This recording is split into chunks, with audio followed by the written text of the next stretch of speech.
జర్నలిస్టులపై రేవంత్ సర్కారు కక్షగట్టడం దుర్మార్గమన్నారు ఎంపీ వద్దిరాజు రవిచంద్ర.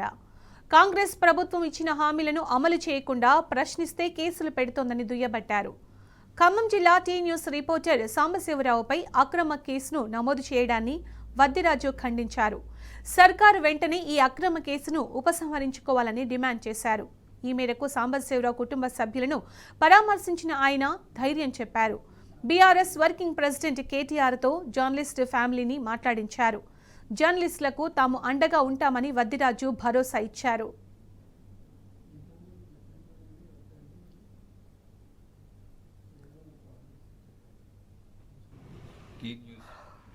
సాంబ మీద పెట్టినటువంటి కేసు ఇది ఒక అమానుష్యం, అన్యాయమైన కేసు.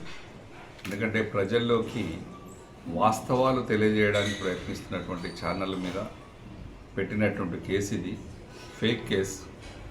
పాలిటిక్స్లో ఇవన్నీ ప్రతిపక్ష పాత్రలో ఉన్నటువంటి మేము కానీ టీ న్యూస్ కానీ అసలు ఈ రాష్ట్రంలో ఏం జరుగుతుంది తెలియజేసే ప్రయత్నం చేస్తున్నటువంటి నిజాలు తెలియజేస్తున్నటువంటి ఛానళ్ళ మీద కానీ యూట్యూబ్ ఛానళ్ళ మీద కానీ పత్రికల మీద కూడా కేసులు పెట్టడాలు, లోపల వేయడాలు, ఇబ్బంది పెట్టడాలు, భయపెట్టడాలు ఇవన్నీ అధికారంలో ఉన్నటువంటి పార్టీకి ఇది తగదు.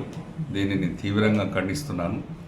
మీరు చేయాల్సింది చేయకుండా డైవర్షన్ పాలిటిక్స్ మాత్రమే చేస్తున్నారు. ఛానళ్లను ఏదో డైవర్షన్ చేసి ఇంకేదో విధంగా కేసులు పెట్టి ఇబ్బంది పెట్టాలనుకుంటే ఇది పత్రికా జర్నలిస్టులు అందరూ కూడా సంఘటితంగా ఉండి అందరూ కూడా పొద్దున్న నుంచి చాలామంది నాకు ఫోన్లు చేయడం జరిగింది. వాళ్ళ ఫ్యామిలీ కూడా వాళ్ళ పిల్లలు కూడా వాళ్ళు కేసు పెట్టారంటే భయంతో ఉన్నారంటే నేను వచ్చి ధైర్యం చెప్పి వాళ్ళకు ధైర్యాన్ని నింపి వెళ్తున్నాను. ఇవన్నీ చేయడం కాదు, మీరు 432 హామీలు ఇచ్చిన ప్రభుత్వం హామీల మీద దృష్టి పెట్టండి. చిన్న చిన్న కేసులకు యూట్యూబ్ ఛానళ్ళ మీద, పత్రికల మీద, ఛానళ్ళ మీద, పార్టీ మా వర్కింగ్ ప్రెసిడెంట్ మీద కానీ మా నాయకుల మీద, ప్రజాప్రతినిధుల మీద కేసులు పెడితే ఏమొస్తుంది? మీరు ఇవ్వాలనుకున్నది చేయాలనుకున్నది చేయాలి తప్ప ఈ డైవర్షన్ రాజకీయాలు బంద్ చేయండి. చాలా ఉన్నాయి. 42% బీసీలకు రిజర్వేషన్లు ఇస్తున్నారు, అవి పెట్టండి. స్థానిక సంస్థల ఎన్నికలకు దాని మీద దృష్టి పెట్టండి. యూరియా ఇవ్వండి. యూరియా ఇవ్వట్లేదు అనేదే కదా తెలంగాణ రాష్ట్రం మొత్తం అట్టుడుకుతుంది. దాంట్లో బీఆర్ఎస్ పార్టీ ఒక ప్రతిపక్షంగా ఉన్న మేము కూడా 4 ఎంపీలను కూడా పోయి బీజేపీ పార్టీ అధ్యక్షుడు నడ్డాను, ఎందుకంటే ఫెర్టిలైజర్స్ వారే మంత్రి కాబట్టి వారిని కూడా నేను అడగడం జరిగింది. మా ప్రయత్నం కూడా మేము చేస్తున్నాం.